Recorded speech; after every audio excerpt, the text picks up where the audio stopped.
They have a hot one here, I'll tell you that. The engine 30 pieces of the rear structure. Looked like it had a very good start. Let me know when you can make entry. I'd like Detective Woodring to the scene. It didn't surprise me. You know, there was a fire there before, you know, so this one didn't surprise me. No, they're working this normal pretty good at this point. We're looking real good. Okay. If it started in the unoccupied portion, that's pretty suspicious, but it's real early yet, so we need to continue to look. Okay, and what's your name? Mark, got seen from smoke coming from the socket, and I was like, oh man. I lost everything. I mean, it's gone. I got to go. I can't live like this. I got to go. Anybody to the rear? I have several people. And no injuries to civilians or firefighters. They didn't have to break my glass, so I figured, you know, it's all right. You know, just a little smoke damage. But I'm definitely moving. I can't live like this. I got to go. More than 30 acres of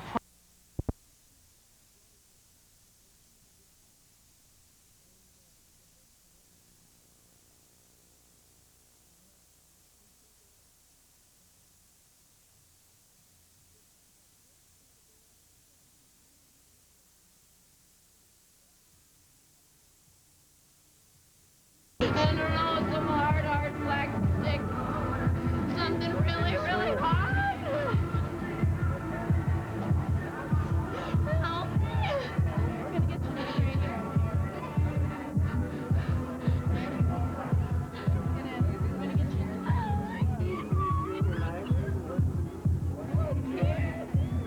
I'm scared. It hurts so bad.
Yeah. Yep.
Sorry.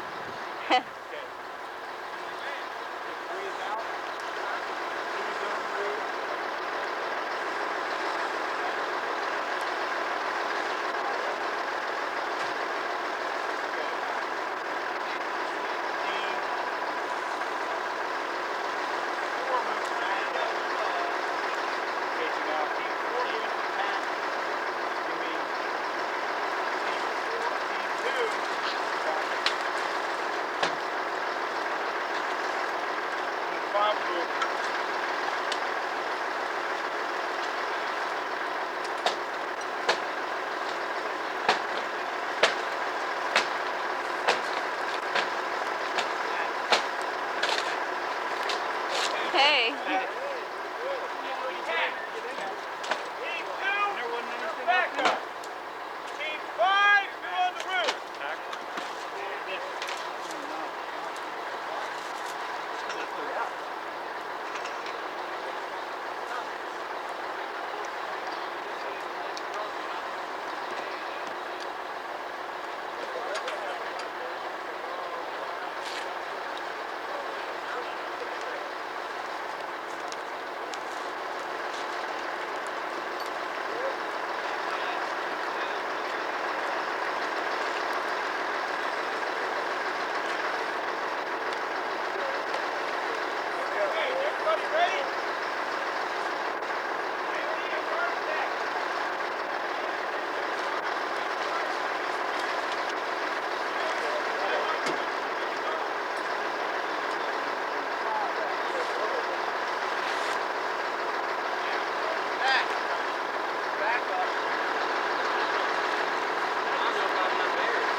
green is the water.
we're right across the hallway. State workers watch in horror as firefighters battle flames destroying their offices at the Pendot building in Harrisburg. Good evening, I'm Alicia Richards. And I'm Rick Wagner in for Brent Harden tonight. Thanks for joining us live at 5:30. The firefighters endured thick black smoke and searing temperatures as flames burned through the 12-story Pendot building. 2,000 people work inside that building, but as Michael Ann Wolf reports, most were still on their way in when the fire broke out. 10th floor to 5th floor command. I've seen the smoke, flames, windows breaking out. They keep hosing that down. It keeps coming back. State workers couldn't believe their eyes when they arrived for work at the Pendot building. I came around 6:20 and 2 window frames was on fire. I thought it was sunlight. I mean, the sun was there, and I thought it was sunlight. And the girls down here at this end down here said, no, there's a fire over here on the 6th floor. I saw the black smoke up in the sky, but I didn't realize how bad the damage was. It's kind of scary. Flames started on the 6th floor just past 6 a.m. and spread to the 7th. While the flames burned only on the 6th and 7th floors on the far side of the building, firefighters say the smoke was through every hallway, all the way from the 12th floor to the bottom floor lobby. 6th floor was burning pretty good. The rest of the floors on the upper part were as smoke-filled as you could get. It was as much the smoke as the flames that sent the call out for a 5-alarm fire. 19 fire companies from 3 counties. More firefighters, more oxygen. If you didn't have a breathing apparatus, you weren't going to live in the building. Period. Inside and outside, there was no escaping the heat. 75 firefighters sought relief at triage units, where water, ice, and cold towels were handed out. Still, firefighters could work only in half-hour shifts. A little exhausted, just want to get through this decon and get back in there and finish up. Workers are also anxious to get back in. Nervous, scared, kind of upset. I don't know what I'm going to find when I go back in. If it would have been an hour later, yeah, I would have been there. An hour later, 2,000 would have been here working. Thankfully, the building was filled with smoke, not people. Michael Ann Wolf, 27 News, Harrisburg. That is. Make a full assessment as to what damage may have been done to files, records, computer tapes, things like that.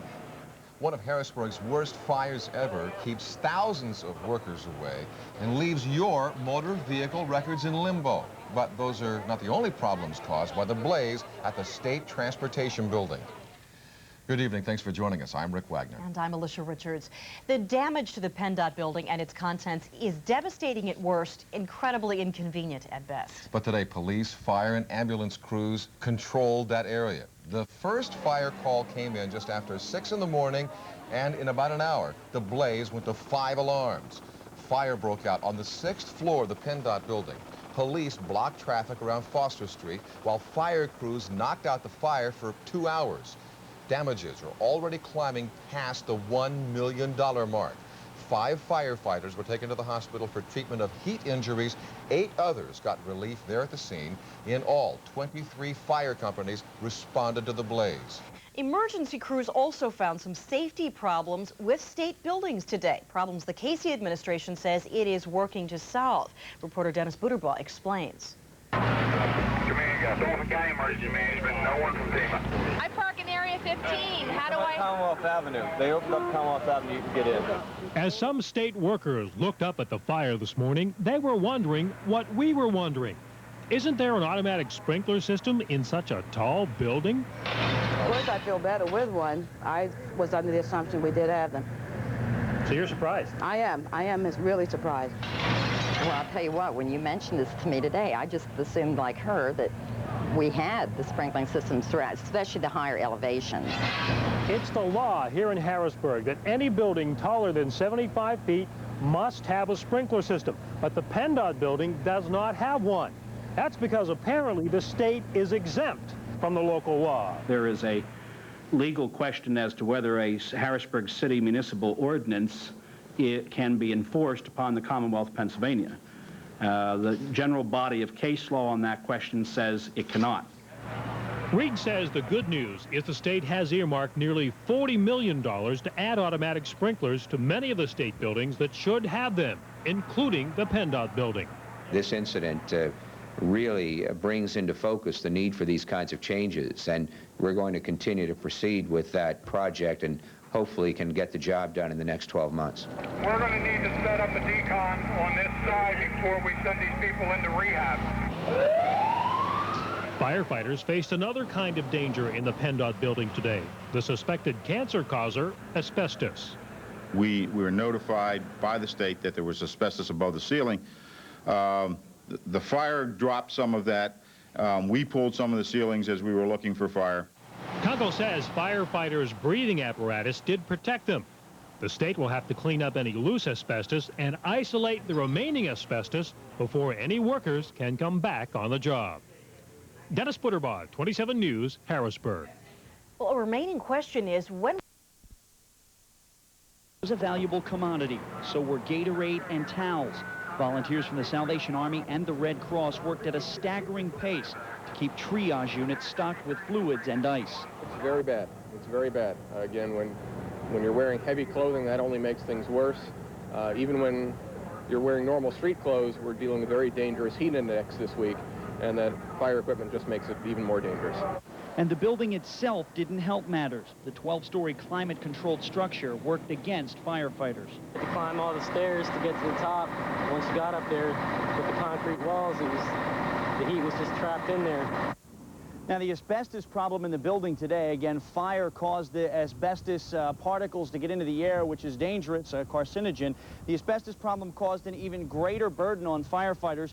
They had to wear heavy apparatus to protect themselves from asbestos exposure, including air tanks and such, and that only added to the heat stress that they were facing today. But again, things have settled down here, and now they just have to figure out what to do with the building in terms of repairs and what workers will be able to do over the next couple of days. For Ed Weinstock, I'm Sean Young here in Harrisburg. That's the story. Back to you, Kim and Wayne. All right, Sean, thank you. You just get everything you had on in the fire. It gets sterile. Once the firefighters are finished with their decon showers, the water is being funneled through that black hose into the tanker here. That way, none of the contaminants will be left on site. This is the first time many of these volunteers have faced exposure to hazardous materials, but most say they aren't worried about their health. No, not as much, because I had on breathing apparatus. If I didn't have the breathing apparatus, I would be more concerned. Now, inspectors and air quality control people went through this building a short while ago, and city officials tell us that there was a minimal amount of asbestos released into the building. Gina Janelle? Cindy, I was just going to ask, is there any possibility that any of this asbestos... Homes this afternoon. A child's life was spared thanks to the heroic efforts of an eyewitness. We'll have his story at 6. Every day. It's only when... Harrisburg burned at least 18 people out of their homes. But as Scott Schaefer reports, a quick-thinking neighbor helped prevent it from turning into an even greater tragedy. When firefighters arrived at the scene, the flames had already engulfed 3 buildings and damaged the roof of another. The fire was extending 3 directions when we got here. It was extremely difficult to get control of. Once again, the heat was a factor. How bad were the flames in there? They weren't too bad until it got to the very end building on the 3rd floor, then it took off. I mean, they had their hands full. Ooh, I'm a little dizzy. I got to sit back down. Investigators didn't say what caused the blaze, but one resident said it started in her kitchen. I believe it is my closet. This is a story with dozens of heroes, but maybe none so important as Joe Bruner, who was working at a construction site around the corner when he heard the screams of a young girl trapped in the 2nd floor of the burning building. It was just a gut reaction, that's all it was. While neighbors encouraged the girl to scramble out the window onto the porch roof, Bruner hauled a ladder from his work site to the fire scene, and without hesitation, he carried the girl to safety. At that particular time, I don't think it appeared in there. Just seeing the little girl getting her down, that's all I thought about. The girl got out safely, as did the rest of her family and their neighbors. Well, at this point, we're looking at probably at least 3 families that have been displaced by this fire. And because of the efforts of firemen and people like Joe Bruner, their homes are the only things they lost. Scott Schaefer, 27 News, Harrisburg. Fire officials... It is the 2nd major setback this year. Lisa Goff joins us live from our newsroom with this. Lisa, the family you're reporting on tonight lost everything they had in the fire. That's right, Alicia. The fire started in Ronald and Katie McGee's house in the 1600 block of Chestnut Street. That's in the Allison Hill area. I tell you, this is a house that has not been good luck for the family and their 3 children.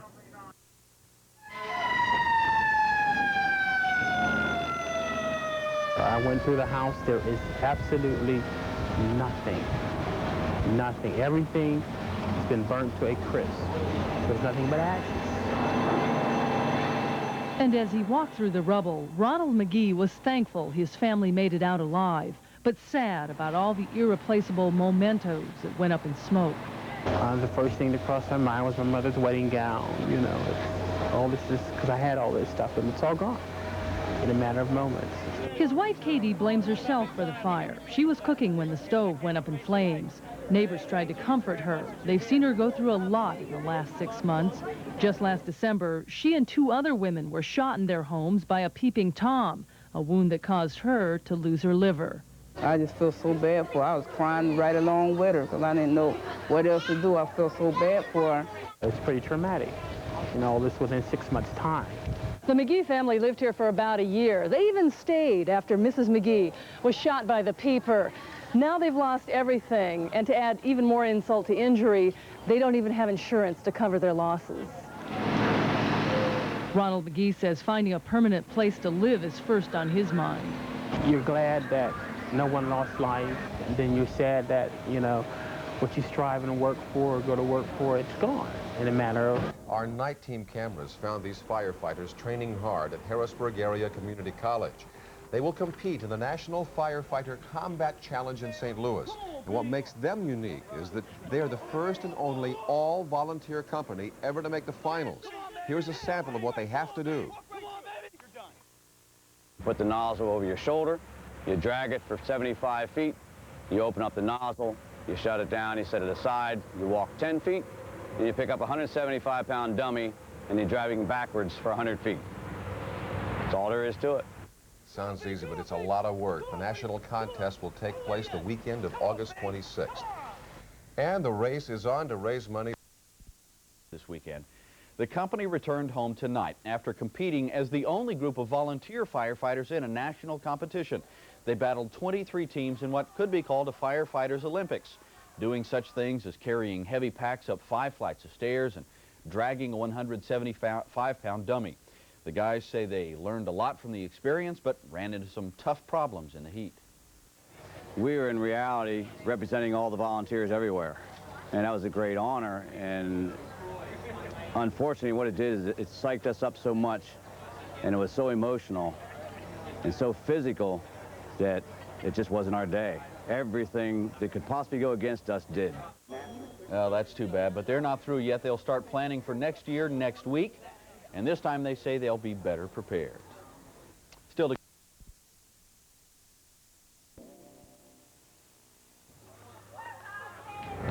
It just all of a sudden exploded. Residents of a Pembroke duplex were at home when a fire broke out in the first-floor apartment. 6 people are homeless, but the Red Cross is helping them pick up the pieces. Good evening, I'm Karen Thomas. Thanks for joining us. 5 fire companies responded to the blaze that ripped through a Pembroke duplex earlier this evening. No one was injured, but 6 people are without a home. Firefighters say the blaze started in the kitchen and quickly spread throughout 3 apartments inside the duplex. And most of the residents were home when the fire broke out. All we heard was cracks, and then everything was up. 6 people are left out in the cold while firefighters battle the blaze at 2338 Boa Street. I was sitting in my living room, okay? I look at the window, and I see smoke coming out from downstairs. The fire broke out around 5:30 this evening. 27 News was first on the scene as residents of the duplex stood by and watched their personal belongings go up in smoke. I feel bad. I lost everything. I don't know what I'm going to do now. After a while, I heard something, boom. When it boomed like that, the fire was coming from the kitchen. It appears it started in the stove, because that's where the primary fire damage was at, most damage was at. And that's also where 2 separate residents told us that they heard a noise come from. According to the fire chief, the first floor wasn't equipped with smoke detectors, and detectors weren't working on the second floor apartment. The owner of the building doesn't comment on smoke detectors, but he says the duplex was maintained properly. I've never cut any corners. If it's electrical fire, then it means that it's something beyond my control. The Red Cross is assisting the 4 adults and 2 children who were burned out of their homes. In Pennsboro Township, Dauphin County, a stove exploded, sending fire through 3 apartments. News 8 cameras on the 2300 block of Boa Street tonight. Everyone inside the apartments escaped, but they lost much of what they left behind. The rear apartment is pretty well gutted. The other 2 apartments have minor fire damage, a lot of smoke damage. Now, the 6 people in those 3 apartments are receiving some much-needed help tonight from the Red Cross. The Red Cross is also helping out more.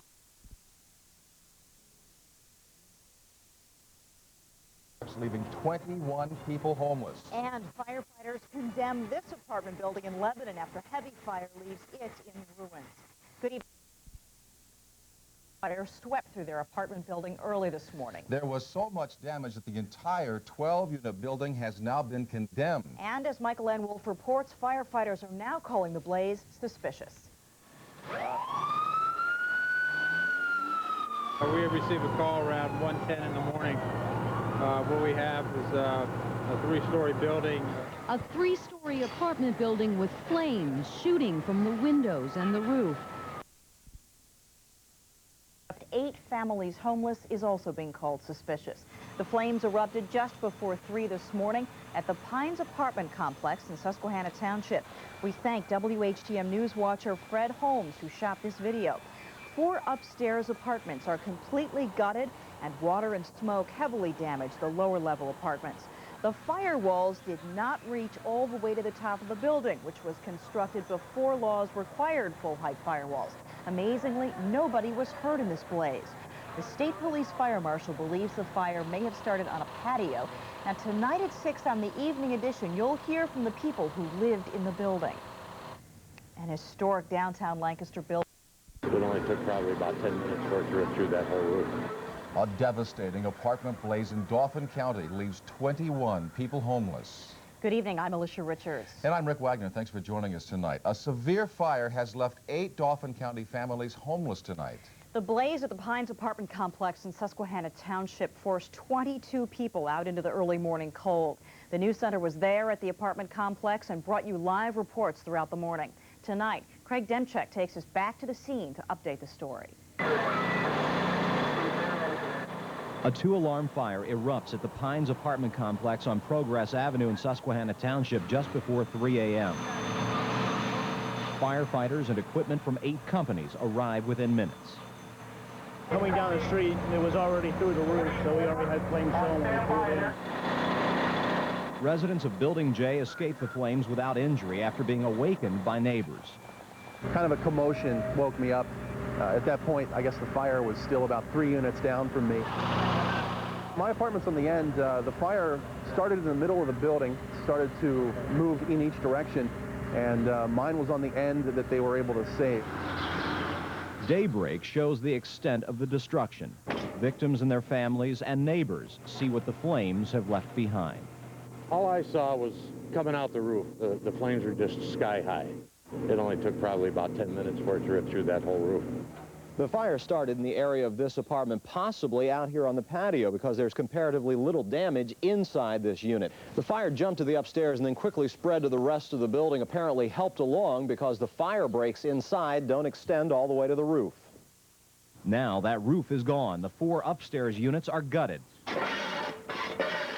Water and smoke have made the 4 apartments downstairs also unlivable. The Red Cross now is assisting those left homeless. For the news center, Craig Demchek, Susquehanna Township. We just got a call from Fire Marshal Joe Rosito, and he is now calling the fire arson. Also, we are told the apartments will be rebuilt with full firewalls, as is now required. Thanks to a fire alarm system, victims of an apartment building fire in Lebanon and his roommate were shaken from their sleep by a barking dog. There's this flame shooting out everywhere. So I ran back to my room, threw my shoes on, grabbed my car keys, didn't have time to think about grabbing anything else. We came outside, stood across the street, and just watched it slowly burn over. Didn't really slow down too much, just watched the whole thing burn to the ground. It's believed the fire started outside a first-floor apartment, spread quickly to another on the second floor, and then down the line to a common loft attic. From what I heard, there's firewalls there, but I don't know if they go all the way to the top, and I think that's why the roof burned a little faster. By daylight, the damage was clear. 4 apartments gutted, 8 others damaged by smoke, fire, or water. 21 people won't be able to return. 11 others will have to wait to get back in until the water and electricity are turned back on. While fire investigators are trying to determine exactly how this fire started, neighbors say a gas can was found at the back of the unit where the fire started, a gas can that didn't belong to the tenant and wasn't there the day before. Victims tried to salvage what little was left in some apartments. The Red Cross is providing shelter, food, and clothing, and say some of the victims did not have insurance. A lot of people are under the impression that their landlord's insurance covers their belongings, and in fact, that's not the case. Amazingly, no one was injured. Neighbors helped neighbors until everyone was out safely. I feel very lucky. Lucky to be alive, number one, and lucky to have my stuff. Damage is estimated at over $500,000. In Susquehanna Township, Jim Sienkiewicz, News 8. And this just into News 8. This fire has been declared arson. Today's fire was the 3rd major fire at the Pines apartment complex in the last 5 years. In 1990, the blaze broke out early this morning and quickly spread through the Pines apartment complex on Progress Avenue in Susquehanna Township. Firefighters from 8 companies were on the scene, but witnesses said by the time they got there, the blaze was out of control. Well, all I saw was coming out the roof. The flames were just sky high. It only took probably about 10 minutes for it to rip. Nice old lady, yeah, very nice old lady. It's a shame that that happened like that. An elderly Susquehanna Township woman loses her life in a morning fire, a blaze that is now being called suspicious. Good evening, I'm found the body of a 71-year-old woman. You know, neighbors, sensing tragedy, had rushed to the apartment complex on Walnut Street in Susquehanna Township. But, as Valerie Pritchett reports, their efforts to rescue the woman were in vain. Structure fire. The Visiting Nurse Association had been here earlier. I believe they came back an hour later, put her hand on the door. It felt warm. She immediately knew there was a problem. When we went to check the house, we kicked in the back door and the smoke was real thick. We came around front and kicked it. I knew there was an older lady in there. Steve Pennington couldn't get his ill 71-year-old neighbor, Nita Horner, out of her burning 3-room apartment. Then firefighters arrived on the scene. Once they opened the door on the interior to the room, it seemed to flash on them. That flash injured 2 of the firefighters who still managed to reach Horner, but it was too late. They found her body on the floor in the middle of a front room. Most of the fire damage was centered not far away in a corner. The injured firefighters suffered second-degree burns, but it could have been much worse. If they were in any farther, they would probably not be here today. However, they were just entered the doorway, so they're only in about maybe 2 feet. It blew the one guy back across the room, and he landed in a chair. Now investigators are trying to figure out what started the fire that claimed the life of Nita Horner. For the News Center, Valerie Pritchett, Susquehanna Township. There is not be here today. 3 other apartments in the building were not damaged. A state police fire marshal is going through the charred area, trying to find the exact cause. In Susquehanna Township, Jim Sienkiewicz, News 8. And investigators say an autopsy is... 71-year-old Nita Horner was raped and killed. District Attorney John Cherry says the suspects then set her home on fire to destroy any evidence. Nita Horner died, first was sexually assaulted, and then was brutally beaten about the body with multiple broken bones, and in fact, that caused her death. Cherry could not say if it was the rape or a possible robbery that drove a criminal to do this. So far, there are no suspects in custody. Today, prosecutors focused on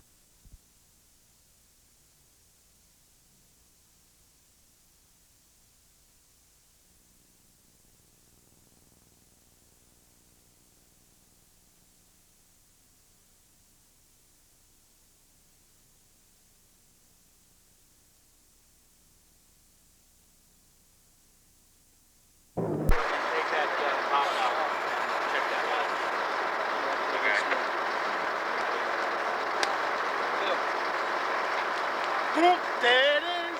Next team up. Next backup team.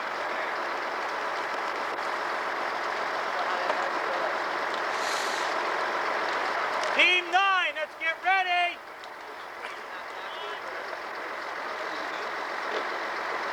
Man, just do your backup. What was that? I couldn't get no more. Stand by, let me get a confirmed approved yet. That's awful. Good city. How about it, Ron? What's that? Yeah. It's like in the city.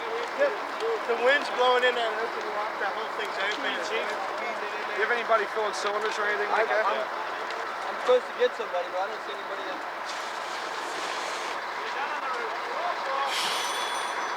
Second line here, let's go. All right, everybody else. Let's out to the side. Good smoke. Get your backup line out into this carport. Move it, guys. We control this. Nobody get it.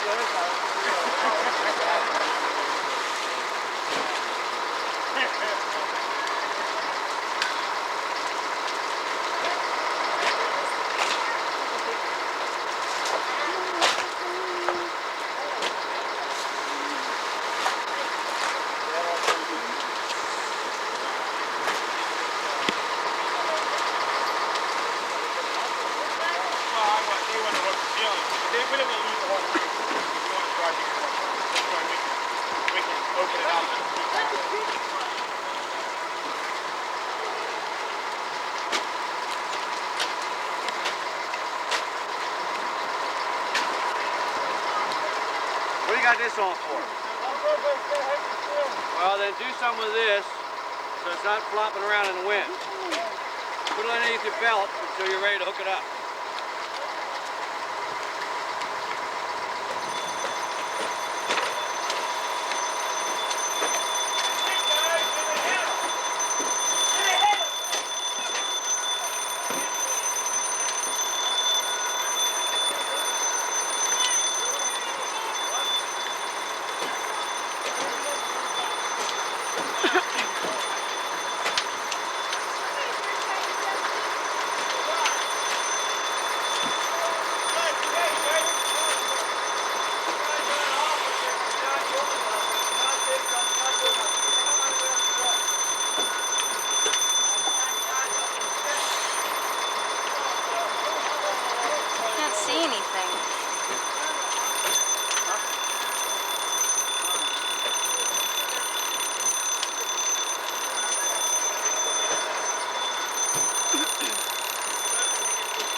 God, I love the sound of that breaking.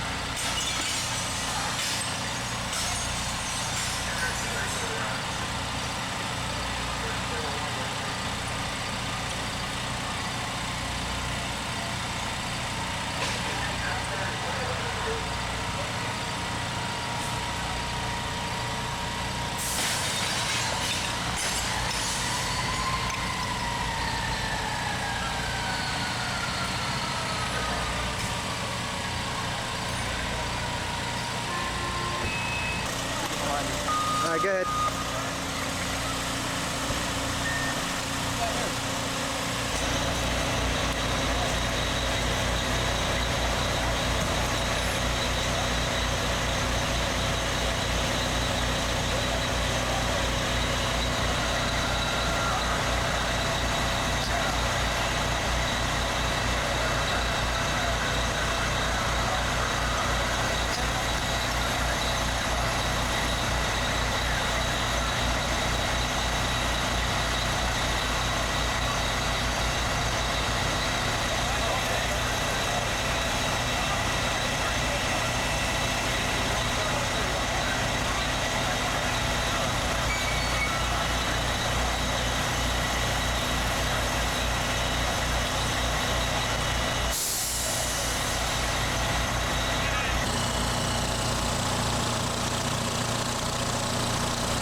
When you got here? I got it. Or is that yours? No, it's mine. Well, Rankin brought me down here so I could get a better shot for the firehouse.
Sony. That's Mr. Sony. Is it?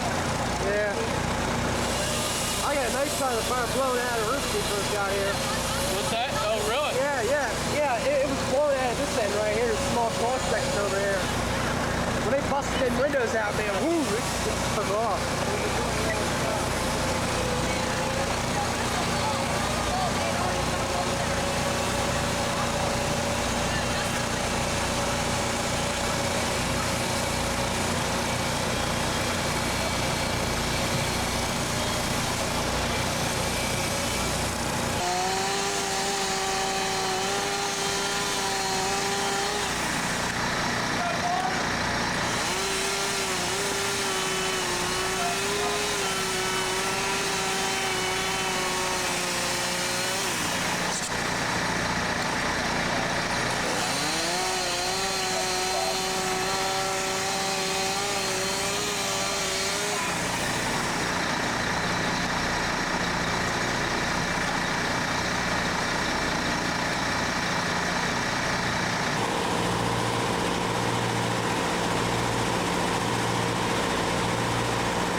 I don't know if I can get to the back though.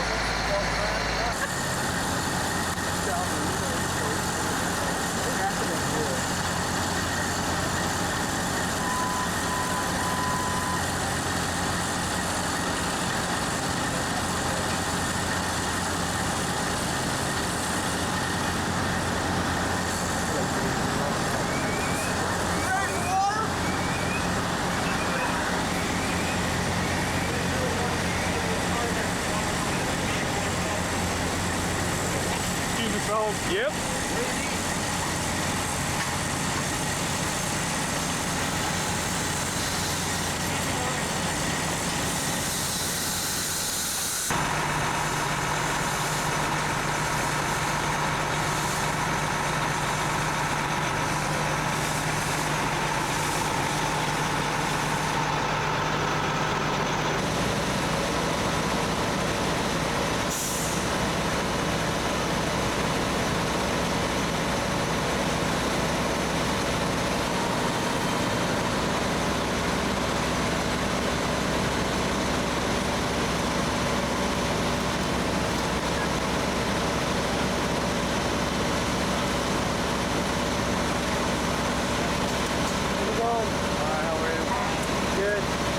Got it blown out of the roof before the fire department team got here. I need to get your name in that.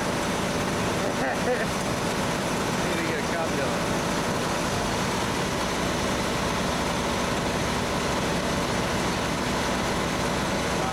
But that man, it shot up a couple times. It's like the third shoot up of it here. He said, I wish I was on my rig. I could be up on the roof getting a shot of it. I'm blown down. Shut down. I'm also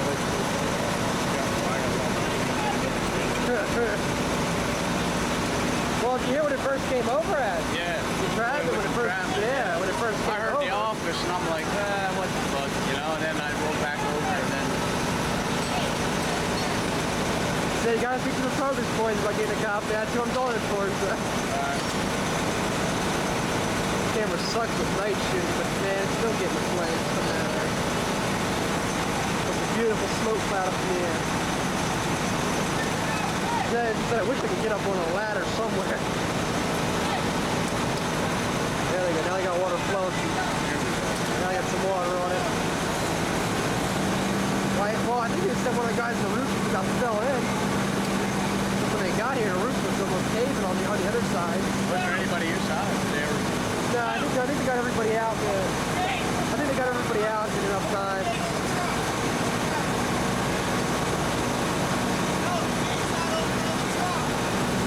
They don't get knocked down fast when they got water in the roof.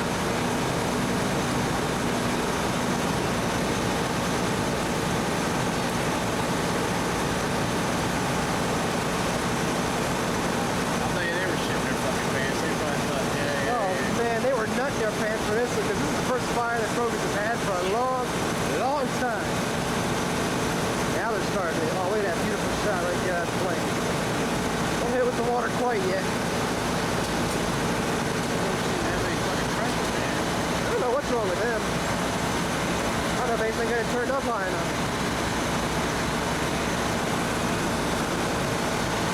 I think they got 3 hydrants hit alone.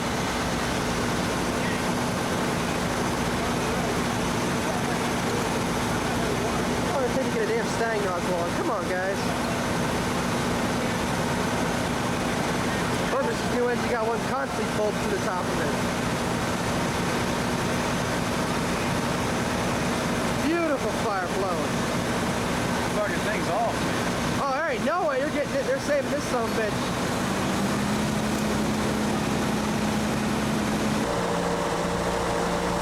Are you with one of the companies? 32.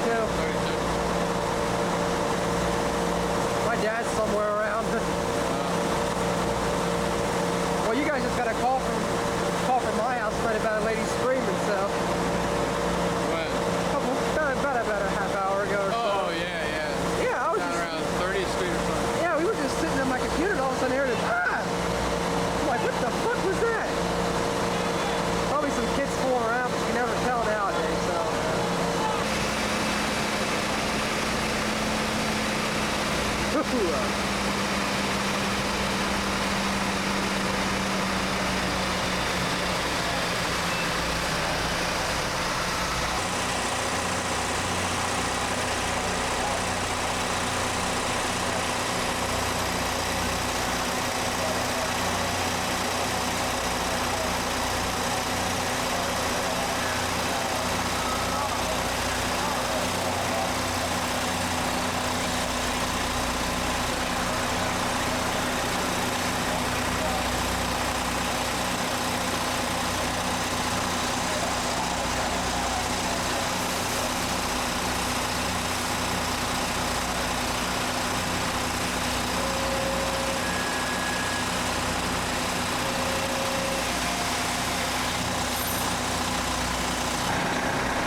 Yeah, because that's like a loft up there. I don't know. I've never been in the building. I was in there once. Yeah. Everything was bad. Me and you, yeah. Probably got a good bit of background noise too.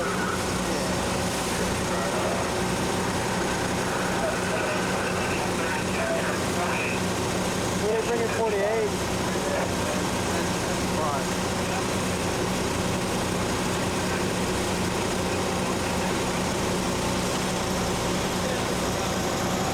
boom up there. Maybe an iron truck is good.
At least the smoke's getting whiter each time now. Yeah.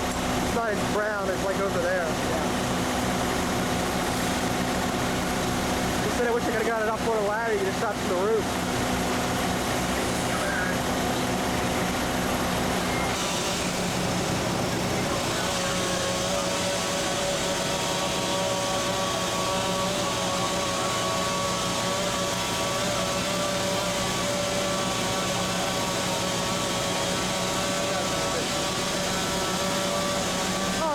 The bar. What? They're trashing the bar.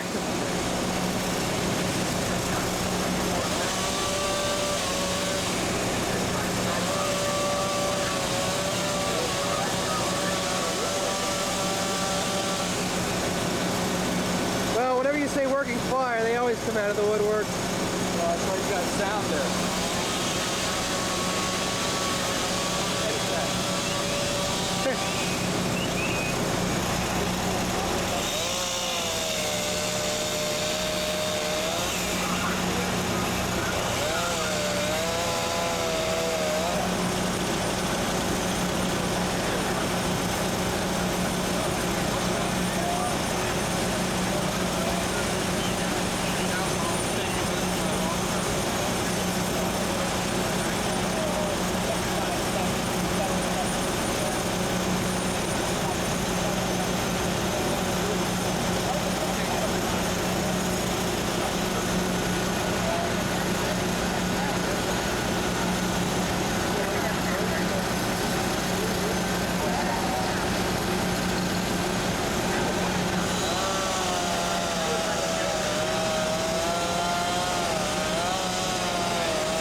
got a shot of your guy, so.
Lost champions. Quit a shooting in Susquehanna Township and more local help for tsunami survivors. Next. You're watching WHTN, ABC 27. Now, live with a better choice for your local news. This is ABC 27 News Nightside at 11. Good evening, I'm Rick Wagner. Thanks for joining us tonight. Alicia returns tomorrow. A huge row house fire lit the sky of Harrisburg for more than 2 hours tonight. Nobody was hurt, but 5 houses are destroyed and 26 people are homeless. Al Ganoza is live with tonight's top story at 6th and Radnor Streets in Harrisburg. Al? Well, Rick, fire crews are still out here, and we just got an update from Fire Chief Don Conkle. He says they do have a cause now. They found it to have started in the basement of the third structure in from the left. So that's the middle one, which is 627. Now that's important because earlier some neighbors had said that the fire had started in 623, where an earlier fire had arose. So there have been some people who have been laying the blame at the feet of the fire department. The residents of Radnor Street say that the fire crew just did not finish their earlier job. They came earlier, tore my kitchen all up and put it out. The mid-afternoon fire in Lisa Burhannon's kitchen was mild compared to the one that broke out in the same structure just a couple hours later. Some residents say those fires are one and the same. They put the flames out that they saw. They never investigated how the fire started. Shawntae Thompson, whose home was also destroyed, believed the fire in her sister's kitchen was clearly electrical. But she said the fire department disagreed. We was arguing with him earlier this afternoon, literally arguing with him in the middle of Radnor Street. Sir, that's an electrical fire. That's not no pot. There was no pot on the stove. We argued with this man. He did not want to hear it. He told us we was wrong. Right. Obviously, we weren't wrong. Fire Chief Don Conkle says at this point, it appears the two fires are separate. We don't even have a point of origin at the moment, but it appears the kitchen fire is on one side of the house. The second point of origin is on the opposite side of the house, but two fires 3 hours apart in the same dwelling. We want to make sure they aren't connected. The fire went to 4 alarms, which Chief Conkle says happens only once every 2 or 3 years in Harrisburg. Nearly 100 firefighters from 20 area fire companies fought the blaze, which took 2.5 hours to be knocked down. The chief says several renovations added layers to the walls, which made it tougher to fight. The latest renovation came as a result of this big fire in August of 2000. Chief Conkle says those renovations were up to code. They actually had a layer of paneling, several layers of drywall, then insulation. City spokesman Randy King says no one was hurt, but several families are left with nothing. All the stuff our kids got for Christmas, all of that, done, ruined. We have nothing left. Nothing. Clothes, electronics, nothing. We have nothing no more. Me and my kids have nothing now. So I'm just trying to look at it as a blessing. You know, it's the new year coming along, so I just got to start over fresh. So just to recap, we had 5 homes. I'm doing this as a map. This, one on the end, is where the fire started in the kitchen. This one is where Fire Chief Don Conkle says the second fire started. So if one started here, one started here, Conkle says they are not connected. This one was electrical, this one was a kitchen fire, and I'll tell you, Rick, if they are not connected, this is one big coincidence. 2 fires within 2 doors of each other within about 2.5 hours. That's amazing. And people that are left homeless are being put up by the Red Cross in local hotels. And again, Al, you say there was a fire there some time ago? At that location? I guess Al cannot hear us. Oh, now I can. Can you hear me now? I can. wanted to clarify one thing, Al. Did you say that there had been a fire at that same location some time ago? There was a fire, and I'm pretty sure it was the same one, the middle house where this one started, in August of 2000. Okay. So amazing. I mean, the coincidence, I guess it's coincidence, but the sheer irony here of a fire 4 years ago, 4.5 years ago, and then the fire 2 doors down just a couple hours before that, and then one here, if they are not connected. Okay. And at this point, there's no reason to believe they are. Is that correct? No, according to the fire chief, they're not. Okay. Al, thank you very much. Live from Radnor Street tonight in Harrisburg. Police in Susquehanna Township are investigating a shooting tonight. It happened at a home in the 2300 block of Sun Drive. We are told an ambulance did take one victim to the hospital, but police are not releasing that person's identity or condition or any other details about the incident. 26 people are homeless today after that fire swept through a set of row homes. Dennis Owens found out more. Dennis? Alicia, the cleanup is well underway at 6th and Radnor Street tonight. That I can tell you with absolute certainty. But there are still questions in this neighborhood as to what caused this destruction. The official report released this afternoon says 2 separate fires are to blame, but others are suggesting negligence by the Harrisburg Fire Department is the real cause. Dramatic pictures from the city's first 4-alarm fire in years. The fire is put out, but the drama still smolders.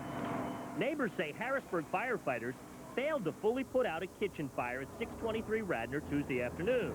They say it led to the major blaze that destroyed an entire row Tuesday night. Harrisburg Mayor Stephen Reed is dousing that controversy.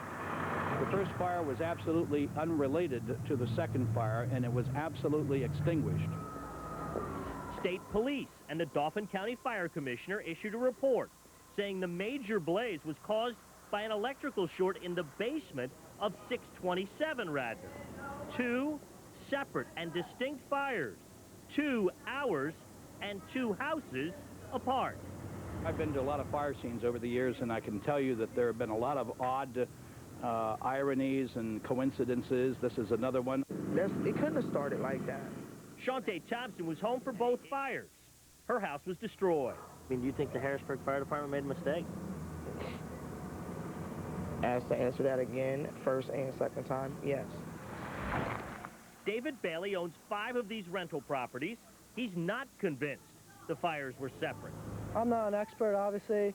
If that's what they said, then it could be true. Other than that, I just know I was here. I ran into 623 the second time it started, and that's where the flames and the fire was. It was not in 627. Such second-guessing by the community burns up the mayor. They were all excited about something that turned out not to be true. And it just proves the point that get to know your facts before you open your mouth. Strong words. Now, damage estimates are around $200,000. We should point out this block is no stranger to major fires. The whole row burned in 1968. There was another major fire here in 2000. The victims are being helped by the Red Cross. Alicia, coming up later on Live at 5. The mayor also has some strong words about reports that there were racial slurs hurled at firefighters as they were trying to battle the blaze last night. We'll have that part of the story coming up later on Live at 5. Yeah, there are a variety of controversies to this, and as you say, we'll see at 5:30 and then at 6 as well. It was burned. No other basement was affected. The Red Cross is helping the fire victims. In Lancaster, Scattered outside, mixed among charred wood, are clothes and children's books. Valuables lost in a 4-alarm fire, leaving 26 people homeless. The day after, residents are left searching not only inside their homes for what can be saved, but inside their souls for courage to move on. So much. My kids, you know, they're just so hurt about everything. They're like, we just had Christmas, and they're like, Mom, I have nothing, you know, so I'm just trying to be strong and help them be strong and let them know we're going to be okay. The first fire started here at 623 in the kitchen just a few short hours later, and 2 doors down, fire investigators say here in the basement, an electrical short caused the second fire to start up. Residents say that's just not possible. You think the city's claim saying it started at 627 Right. is bogus? It couldn't have. It couldn't have. I was in 629 painting, so if it would have started in this man's basement, we would have got smoked out first. Am I right? The mayor says those claims are false and the 2 fires are completely unrelated. Fire investigators from the county and the state say the only basement to burn was in 627, evidence showing the point of origin. And from a report, the mayor says in the early fire, the residents ran out of heating oil and may have been using the stove to keep warm. If people can't accept that fact, then they can wallow in whatever misconceptions they want. But we are not going to engage in a back and forth to discuss misconceptions when we know what the truth is. Even after the reports tell what happened, residents still believe fire crews left too early the first time. One thing's for certain, 2 things for sure. This wouldn't have went as far as it did if they had stayed. In Dauphin County, Ray Riley, News 8. The 600 block of Radnor Street has a history of fires. In 1968, a fire destroyed the entire block, and there was also a major fire there in 2000. Police are looking